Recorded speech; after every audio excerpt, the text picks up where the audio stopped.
आज हम बात करेंगे पोस्ट हार्वेस्ट मैनेजमेंट के अंतर्गत कुछ महत्वपूर्ण बिंदुओं के बारे में। ठीक है, वन लाइनर क्वेश्चन होंगे जिसके अंतर्गत वही बिंदुओं पर बात होगी जो परीक्षा के दृष्टिकोण से एकदम महत्वपूर्ण होगी। ठीक है, तो देखते हैं पहला बिंदु कौन सा है। पहला बिंदु ले लेते हैं ब्राइन। क्या ले लेते हैं? ब्राइन। ब्राइन क्या होता है? ब्राइन एक तरह का नमक का घोल होता है। क्या होता है? ब्राइन जो है नमक का घोल होता है। क्या होता है? नमक का घोल होता है, जिसमें नमक की मात्रा जो है 1 से 3% होती है। क्या की मात्रा? नमक की जो मात्रा होती है 1 से 3% होता है। ठीक है, क्या है? ब्राइन नमक का घोल होता है, उसमें नमक की मात्रा 1 से 3% होती है। ठीक, दूसरी चीज, इसका प्रयोग कहाँ पर करते हैं? ठीक है, ब्राइन का प्रयोग कहाँ पर करते हैं? तो सब्जियों को जो है परिरक्षित करने के लिए, किसके? सब्जियों को परिरक्षित करने के लिए जो है ब्राइन का प्रयोग किया जाता है। ठीक है, जैसे कहते नहीं कि सब्जियों को, जैसे क्वेश्चन आ गया सब्जियों के लिए डिब्बाबंदी का माध्यम क्या है? तो ब्राइन है। या किस माध्यम में रखा जाता है? तो नमक के घोल में रखा जाता है। कभी कभी ऐसा क्वेश्चन पूछते हैं कि जो ब्राइन होता है उसमें नमक की मात्रा कितनी होती है? 1 से 3% होता है। ठीक है, ब्राइन किसके लिए प्रयोग किया जाता है? तो सब्जियों को प्रिजर्व करने के लिए क्या रखा जाता है। ठीक, अच्छा ब्राइन, अच्छा जो नमक का घोल होता है, क्यों सब्जियों को ही रखा जाता है, फल को क्यों नहीं रख सकते? तो जो नमक का घोल होता है, जो उत्पाद है हमारा, जो सब्जियां हैं, उनका जो टेम्परेचर होता है, तापमान को जो है नियंत्रित रखता है। क्या करता है? तापमान को नियंत्रित रखता है। उसको जो है तापमान जो होता है उत्पाद का बराबर मेंटेन करके रखता है। तो ये हो गया बिंदु ब्राइन। ठीक है ना, सब्जियों को किस में रखना चाहिए? ब्राइन में रखना चाहिए, नमक के घोल में रखना चाहिए। 1 से 3% मात्रा होती है नमक की, वो किस में किया जाता है? ब्राइन का प्रयोग सब्जियों में किया जाता है। ठीक है, ये क्या काम क्या करता है? तापमान को नियंत्रित रखता है। दूसरा है सिरप, SYRUP, सिरप।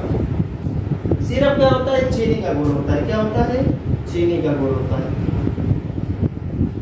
इस चीनी के घोल में किसको प्रिजर्व रखते हैं? फलों को रखते हैं। किसको रखते हैं? फलों को। फलों को संरक्षित रखने के लिए, परिरक्षित करने के लिए, ज़्यादा समय तक बनाए रखने के लिए जो है फलों को जो है चीनी के घोल में रखते हैं, जिसे क्या कहते हैं? सिरप कहते हैं। क्या कहते हैं? सिरप कहते हैं।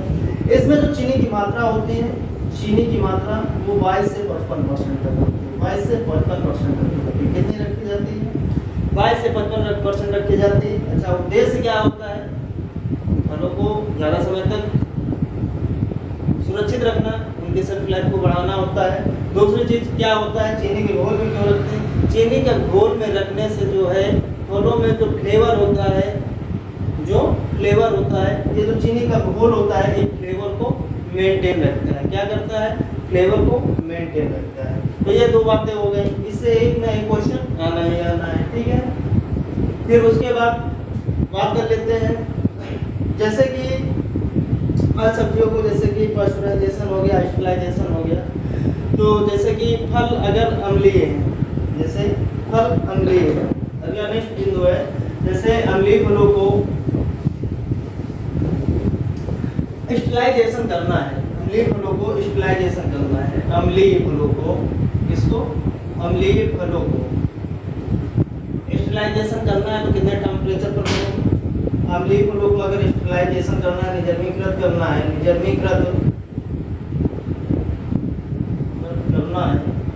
तो कितना टेम्परेचर होना चाहिए? तो इसके अम्लीय जो फल होंगे उनके लिए 100 सेल्सियस तापमान होना चाहिए। अगर फल क्षारीय प्रवृत्ति का है, अगर फल कैसी प्रवृत्ति का है? क्षारीय प्रवृत्ति का है। अगर क्षारीय प्रवृत्ति का है तो उसमें जो है जो टेम्परेचर होगा वो 100 के ऊपर होगा, 115 से 121 अंश सेल्सियस तक रखा जाता है। ठीक है, स्टेरिलाइजेशन के अंतर्गत एक ये बिंदु हो गया। फिर उसके आगे अगला बिंदु की बात क्या करते हैं? FPO क्या है? फिर अगला बिंदु है FPO। FPO क्या है? यह है, इसको बोलते हैं क्या? फल उत्पाद आदेश। फल उत्पाद आदेश, इसका काम क्या होता है? ये मानक तय करता है, जैसे जैम हो गया, जेली हो गया, जो भी आपके उत्पाद होते हैं, फल सब्जियों से बनते हैं, उसके लिए एक मानक तैयार करता है कि इसमें कितना अम्ल की मात्रा होना चाहिए, कितना टेस्टेस होना चाहिए यानी, और कितने इसमें जो है प्रिजर्वेटिव मिलाना चाहिए, ये सारी चीज़ों को ये देखता है, एक स्टैंडर्ड को मेंटेन रखता है। ठीक है, तो एलपीओ कब आया? 1955 में आया। कब आया? 1955 में आया। फिर उसके आगे बात करते हैं, अगला बिंदु है विवर्धन। क्वेश्चन पूछा जाता है विवर्धन के लिए तापमान क्या होना चाहिए? तो विवर्धन के लिए 80 से 82 अंश सेल्सियस तापमान होना चाहिए। ठीक है, एक ये हो गया। फिर उसके बाद अगर पूछता है कितने समय के लिए उत्पाद को डाला जाता है, तो 3 से 5 मिनट के लिए, 3 से 5 मिनट के लिए उसमें उत्पाद को डाला जाता है। टेम्परेचर 80 से 82 सेल्सियस, समय 3 से 5 मिनट। ठीक है, ये विवर्धन की क्रिया है। अगर पूछा जाए, अच्छा किसमें किया जाता है? अधिकतर सब्जियों में किया जाता है। सब्जियों में विवर्धन यानी ब्लांचिंग, इसको इंग्लिश में बोलते हैं ब्लांचिंग। और ब्लांचिंग का अगर पूछा जाए तो ब्लांचिंग मुख्य रूप से किस सब्जी में की जाती है? तो मटर में की जाती है। किसमें किया जाता है? मटर में किया जाता है। ठीक है, फिर उसके आगे अगला बिंदु की बात करते हैं, नेक्स्ट बिंदु की बात करते हैं जेली। जेली क्या है? सभी लोग जानते हैं जेली। जेली जो है एक अद्रव्य पदार्थ होता है जो फलों के रस से, किसके? फलों के रस से तैयार किया जाता है। फलों के रस से तैयार किया जाता है, लेकिन क्या क्या आवश्यक चीज़ें होनी चाहिए यानी कि जेली में? तो एक तो हो गया खटास, पैक्टिन और चीनी और जूस। ठीक है ना, ये जो रस हो गया, पैक्टिन हो गया, खटास हो गया। तो कहने मतलब जेली जो है, जैसे बात कर ले जेली में जो रस होता है कितना, यानी जो फल होते हैं, फलों का रस कितना किया जाता है? तो 45% लिया जाता है। बात कर लें इसमें, ये रस हो गया। फिर उसके बाद इसमें बात कर लें टीएसएस कितना होना चाहिए? टीएसएस कितना होना चाहिए? तो जेली में 65% टीएसएस होना चाहिए। कैसा होना चाहिए? आर्द्रठोस होना चाहिए और पारदर्शी होना चाहिए। फिर उसके बाद इसमें जो पैक्टिन होता है, पैक्टिन एक मस्ट होता है, क्योंकि जेली बनाने के लिए पैक्टिन युक्त ही फल का प्रयोग किया जाता है। कैसे फलों का प्रयोग किया जाता है? पैक्टिन युक्त फलों का प्रयोग किया जाता है। कितना परसेंट होना चाहिए पैक्टिन? 0.5% से 1% तक होना चाहिए। कितना होना चाहिए? कितना होना चाहिए। फिर उसके बाद पूछते हैं जेली का पीएच कितना होता है? तो जेली का पीएच 3.2 होता है। जेली का जो पीएच होता है 3.2 होता है। ये बात क्लियर?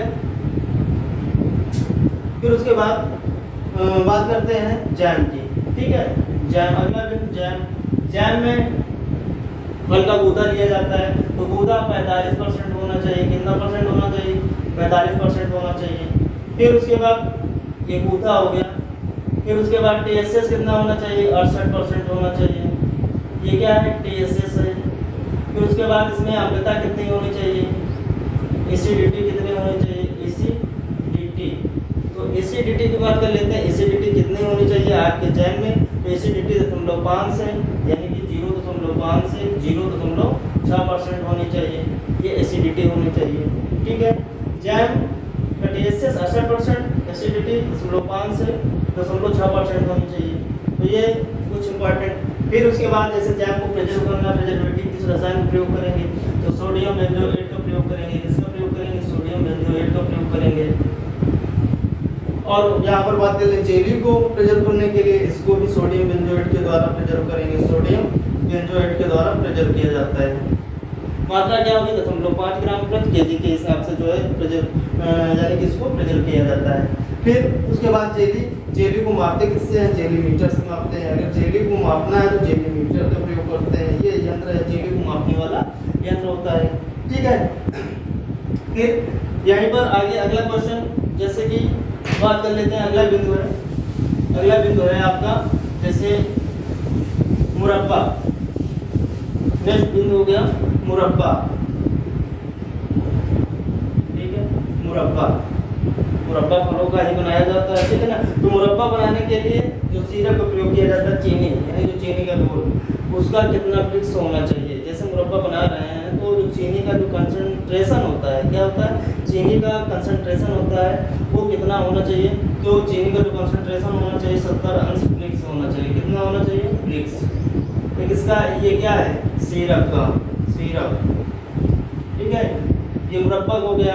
अगर कैंडी बनानी है, अगला बिंदु कैंडी बनानी है तो उसमें सिरप की मात्रा क्या होनी चाहिए, सिरप की मात्रा कितनी होनी चाहिए, कैंडी बनानी है तो कैंडी बनाने के लिए जो सिरप का जो कंसंट्रेशन होता है, जो घोल होता है, वो 75 अंश फिक्स होना चाहिए। कितना होना चाहिए, 75 अंश फिक्स होना चाहिए। अगर यही मुरब्बा जो है, अगला बिंदु यहाँ पर देख लेते हैं, अगर मुरब्बा रवेदार बनाना है, रवेदार मुरब्बा बनाना है तो उसमें जो है फिक्स मुरब्बा अगर बनाना है तो उसमें सिरप के जो कंसंट्रेशन होता है वो कितना होना चाहिए, सिरप का कंसंट्रेशन कितना होना चाहिए, तो उसमें 80 अंश सेल्सियस कंसंट्रेशन होना चाहिए। ठीक है। अगर रवेदार अगर मुरब्बा बना रहे हैं तो उसमें जो 80 अंश सेल्सियस फिक्स होना चाहिए। मुरब्बा ऐसे साधारण मुरब्बा बना रहे हैं तो उसमें जो सिरप का कंसंट्रेशन है 70 होना चाहिए। कैंडी बना रहे हैं तो 75 होना चाहिए। ठीक, क्लियर इतनी बात। फिर नेक्स्ट उनकी बात करते हैं।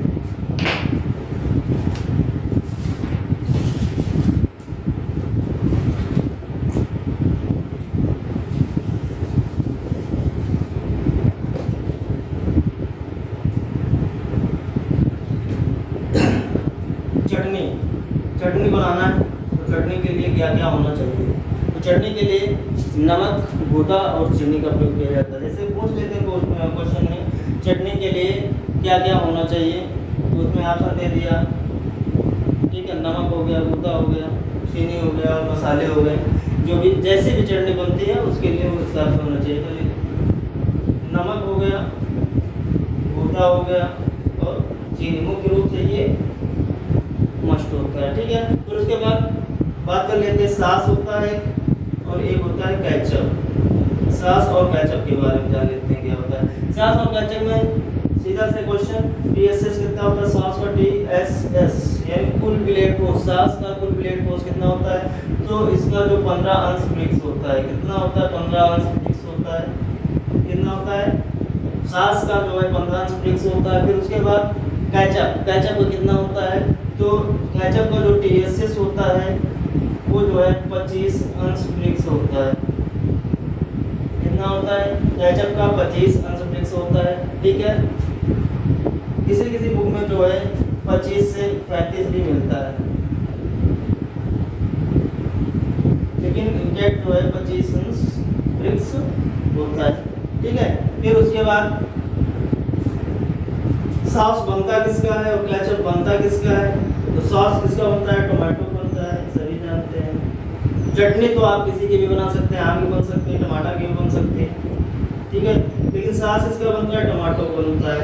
केचप किसका बनता है, केचप जो है आपका टमाटर से भी बनता है, टोमेटो का भी बनता है, एप्पल से भी बनता है। ठीक है। तो ये जो है मुख्य फल है जिनसे कि केचप और सॉस बनता है। फिर इसी तरह टमाटर से बनने वाले और कौन कौन से उत्पाद हैं, जैसे टमाटर से बनने वाला टोमेटो प्यूरी हो गया, टोमेटो प्यूरी हो गया। टमाटर से बनने वाला उत्पाद कौन सा होगा, टमाटर प्यूरी हो गया। और कौन सा हो गया, टोमेटो सूप हो गया, टोमेटो सूप हो गया। फिर उससे टोमेटो पेस्ट हो गया। ये टमाटर से बनने वाले उत्पाद है। किससे बनने वाले उत्पाद है, टमाटर से बने हुए। अगर टमाटर प्यूरी बना रहे हैं आप तो उसमें TSS कितना होना चाहिए, ये मस्ट है।